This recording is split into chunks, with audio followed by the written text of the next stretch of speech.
Selamat datang di channel resmi RK Official Store. Kali ini kita akan bahas lengkap second dari Sony Xperia Z5 Premium versi Jepang Docomo dan warnanya adalah warna black. Jadi nggak usah lama-lama, langsung aja kita cek.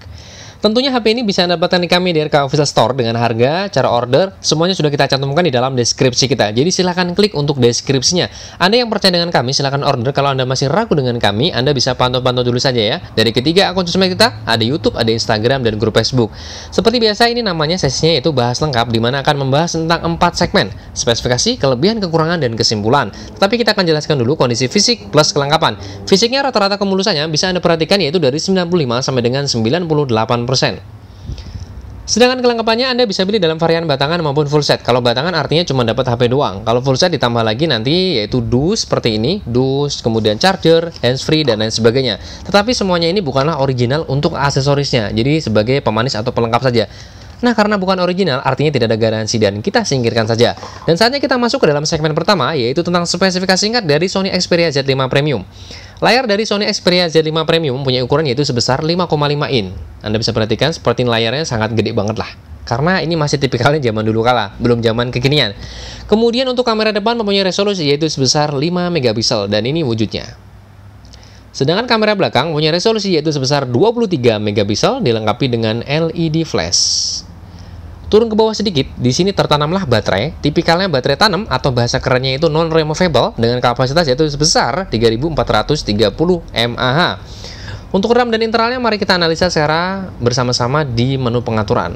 Yang pertama kita analisa untuk internal dulu. Internalnya yaitu sebesar 32 GB.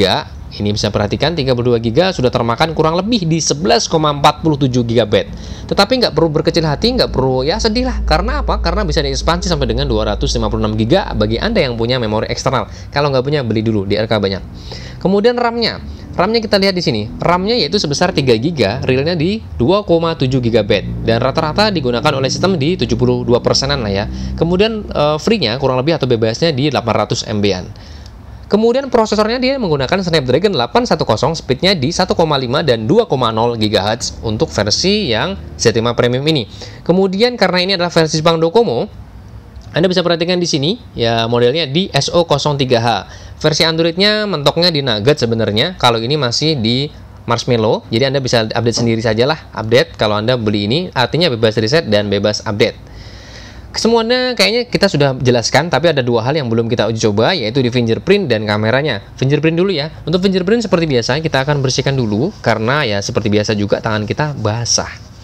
Kita bersihkan dulu untuk fingerprintnya dari tangan dan objeknya. Sekarang kita akan uji coba seperti apa responsivitasnya. Responsivitasnya Anda bisa perhatikan sudah terkunci ya, ini dia. Nah seperti itu, sekali lagi.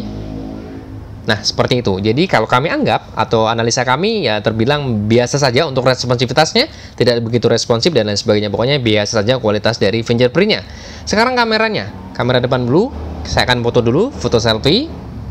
Oke, saya akan jepret dulu, 1, 2, 3. Oke, dan sekarang kamera belakang, saya akan foto menggunakan objek yang ada. Kita gunakan ini saja, ada kabel data dekat nih. Oke, saya akan jepret, 1, 2, 3. Oke, dapat. Sekarang kita analisa bersama-sama untuk kamera depan dulu ya, yaitu resolusinya sebesar 5 megapiksel. Ini dia. Kita akan zoom seperti ini. Nah, saat di zoom seperti ini ya terbilang pecah dikarenakan resolusinya cukup rendah ya, hanya sebesar 5 megapiksel. Zaman-zaman sekarang sudah gede-gede 20-puluhan lah main zaman sekarang itu ya. Nah, di sini Anda bisa perhatikan ada polesan-polesan di layar. Sebenarnya bukan polesan, dikarenakan efek dari blur atau pecahnya itu jadi seperti polesan. Untuk hasil dari latar belakang agak sedikit jauh, masih terbilang ya terbaca lumayan ya. Walaupun memang tidak wow banget. Tapi di sini satu hal yang menjadi nilai unggul dalam kamera Sony yaitu di realnya, karena objeknya ini, hasilnya ini mewakili objek itu menurut kami. Jadi kualitas untuk kamera depan menurut kami anggap ya lumayan bagus. Sedangkan kamera belakang, sekarang kita analisa. Real banget, kita analisa ya, sekilas ya, ini real. Kalau mungkin ada efek kemerah-merahan ini karena dari radiasi dari kamera kami. Nah, tapi kalau kita zoom seperti ini nggak jadi merah banget kan tuh. Jadi kalau realnya dapat nih, ini kita zoom seperti ini masih terlihat ya cukup jelas, walaupun memang ya agak pecah. Tetapi HP ini, maksud kami hasil dari HP ini kita kirimkan di HP lain, ini bagus kamera hasilnya loh ya. Jadi kalau kami anggap dari kameranya ini real, dan kesimpulannya kualitasnya dari kamera depan dan belakang kami bilang lumayan bagus. Ini untuk hasil dari kamera Z5 Premium. Dan saatnya kita masuk ke segmen berikutnya lagi, yaitu tentang kelebihan apa yang dimiliki dari Sony Xperia Z5 Premium versi RK Official Store. Kelebihan yang pertama, menurut kami adalah dari segi desain. Desainnya kami sangat suka, walaupun memang banyak sekali yang nggak suka. Kami sangat suka desainnya, bentuknya ini menarik kalau menurut kami. Kemudian kelebihan berikutnya dari sektor kamera, Anda bisa perhatikan tadi, walaupun memang kami anggap tadi yaitu di lumayan bagus, tetapi kalau disampingkan atau disandingkan dengan kompetitor pada umumnya, dengan sama-sama resolusi 5 megapiksel kamera depannya, ini lebih bagus, ini menurut versi kami. Di samping itu, untuk kamera sendiri bisa beragam ya, kelebihannya contoh, di sini juga bisa disetting untuk resolusinya, Anda bisa suka hati menggunakan resolusi mana, mau 23 bla bla bla dan lain sebagainya. Kemudian untuk videonya juga perekamannya sudah support di resolusi 4K. Ini juga suatu kelebihan menurut kami. Anda bisa perhatikan di sini.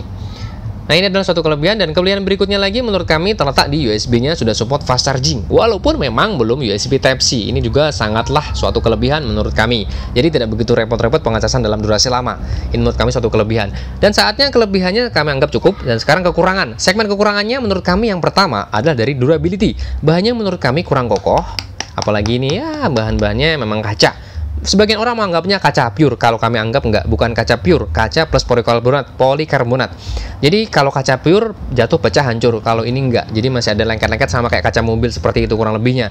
Kalau yang KW-nya, kalau misalkan ini diganti yang backdoor KW, itu pecah kaca, itu asli kaca itu malahan justru, kalau pecah hancur.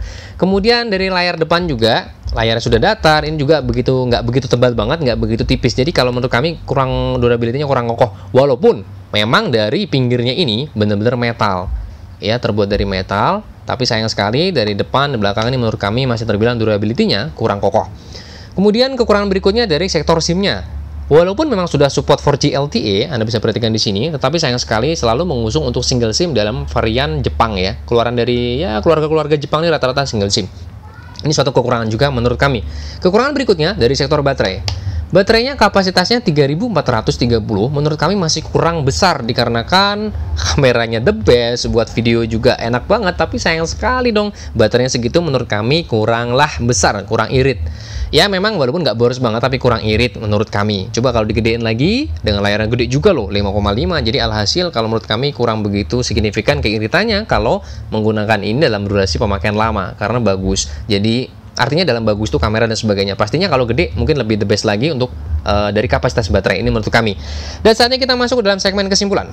Kesimpulannya menurut kami, kalau dalam harga second seperti ini masih terbilang sangat jauh, kata-kata worth it, masih worth it banget ini menurut kami. Dibandingkan Anda beli apalagi merek yang nggak jelas, merek yang nggak jelas itu, mendingan beli ini, kualitasnya tidak perlu diragukan lagi. Sony loh, Sony sudah tidak perlu turun-temurun produk Sony itu. Kalau untuk dalam artian kameranya pasti sangat the best lah. Jadi menurut kami sangat worth it dari harga. Kemudian kalangan paling tepat menggunakan ini yang pertama adalah anak muda. Ini paling tepat. Untuk orang tua sebenarnya masih bisa dikatakan masuk aja lah ya. Tetapi kalau menurut kami paling tepat tetap di kalangan anak muda. Setelah kami simpulkan, anak kecil kurang tepat dikarenakan terlalu gedean, besaran ini agak berat nih, berat HP-nya. Ada berisi gitu ya. Jadi kesan berisi elegan dapat. Jadi anak kecil kurang tepat. Anak muda sangat tepat sekali ini, enak banget, apalagi eksekutif muda menggunakan ini sangat enak, buat kerja boleh, buat main game boleh, kemudian buat apa lagi? Nonton juga bisa.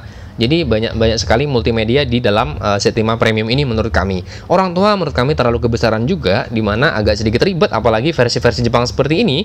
Orang tua sedikit sekali yang suka, apalagi ini contoh dominan seperti ini, banyak sekali Jepangan seperti ini. Jadi menurut kami paling tepat sekali lagi kalangan anak muda. Menurut Anda seperti apa? Silahkan cantumkan di dalam kolom komentar. Seperti biasa, kolom komentar itu buat sama-sama belajar. Karena di RK Official Store tempatnya sama-sama belajar. Tapi sekali lagi selalu kita ingatkan, cara belajarnya bukan saling mencela, melainkan isi saja kolom komentarnya, karena nanti semuanya akan membaca dan menyimpulkan sendiri, mendapatkan ilmunya sendiri. Mungkin cukup sekian pembahasan kali ini. Jangan lupa bantu subscribe channel kami agar channel kami selalu berguna bagi nusa dan bangsa. Dan jangan lupa juga satu hal lagi, kalau Anda mencari handphone berkualitas seperti handphone ini, di mana lagi bukan di RK Official Store, pastinya dengan harga yang sangat pantas. Sampai ketemu di lain waktu. Salam RK Official Store.